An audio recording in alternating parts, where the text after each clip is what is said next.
And now for the current environmental issues. Uncontrolled deforestation, especially in watershed areas, illegal mining and logging, soil erosion and air water pollution in major urban centers, coral reef degradation, increasing pollution of coastal mangrove swamps that are important fish breeding grounds, coastal erosion, dynamite fishing, wildlife extinction, and for international environment agreements, Party 2, Biodiversity, Climate Change Kyoto Protocol, Desertification, Endangered Species, Hazardous Waste, Law of the Sea, Marine Dumping, Ozone Layer Protection, Ship Pollution, Tropical Timber 83, Tropical Timber 94, Wetlands, Whaling, Signed but not ratified, Air Pollution, Persistent Organic Pollutants.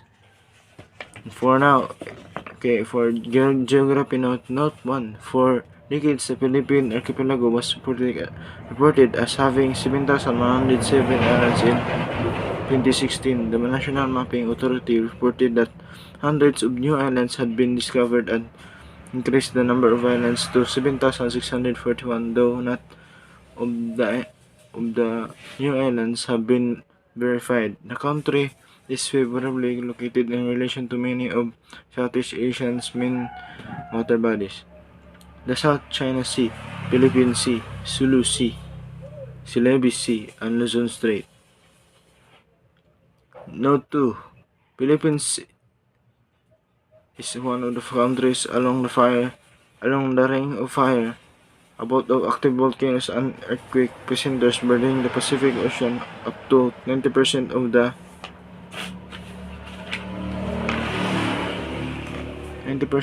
interest of the people.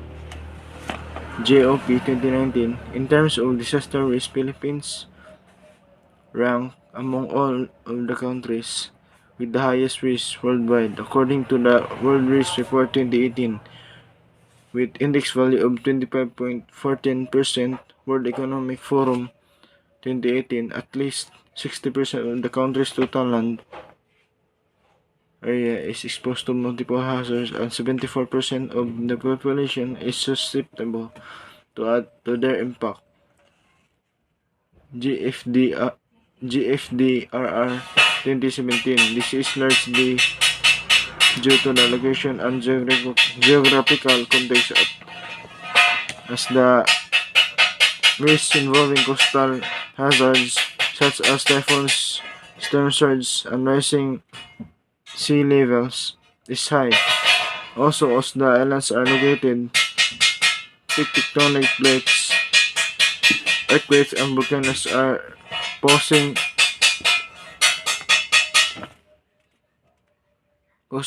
various risks to the safety of the populace. Flooding, landslide, droughts, and tsunamis further contribute to the exposure to natural hazards. CFE DM 2018 of there accounted for over 80% of the natural disasters in the country during the last half century. GHA 2018.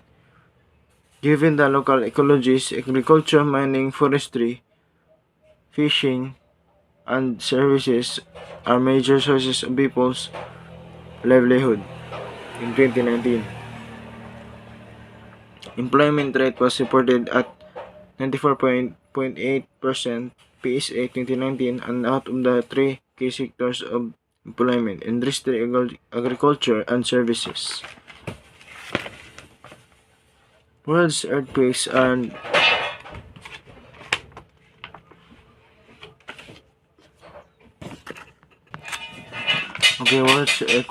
earthquakes and some 75% of the world's volcanoes occur within the Ring of Fire.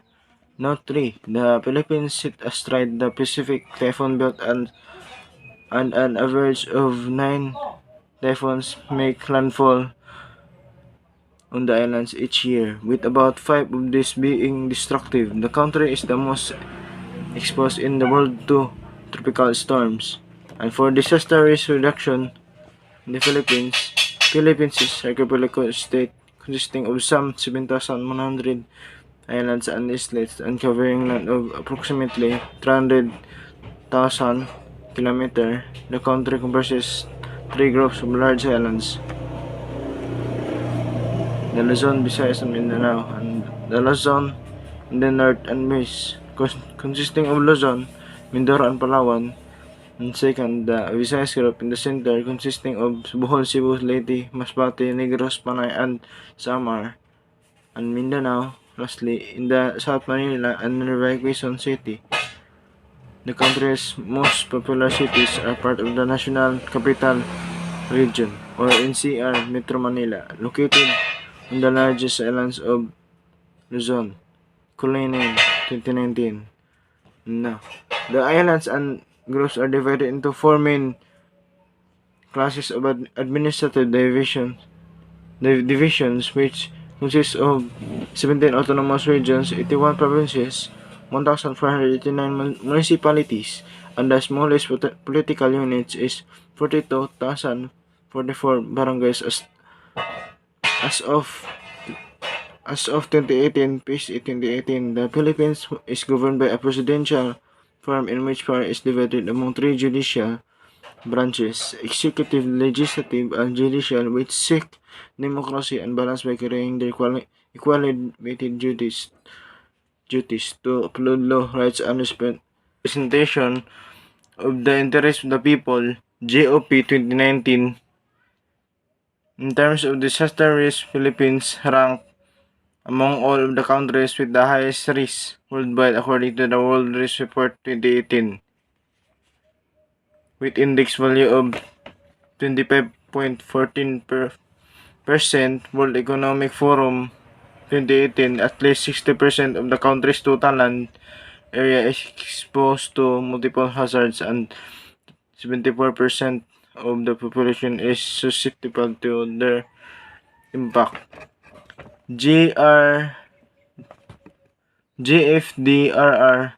2017. This is largely due to the location and geographical context, as the risk involving coastal hazards such as typhoons, storm surge, and rising sea levels is high. Also, as the islands are located within the ring of fire between the Eurasian and Pacific tectonic plates, earthquakes and volcanoes are posing serious risk to the safety of the populace. Flooding, landslide, droughts, and tsunamis further contribute to the exposure to natural hazards. CFE DM 2018. Of these hydrometeorological events, including typhoons and floods, accounted for over 80% of the natural disasters in the country during the last half century. GHA 2018. Given the local ecologies, agriculture, mining, forestry, fishing, and services are major sources of people's livelihoods. In 2019, In 2019, employment rate was reported at 24.8%, PSA 2019, and out of the three key sectors of employment: industry, agriculture, and services. So, thank you.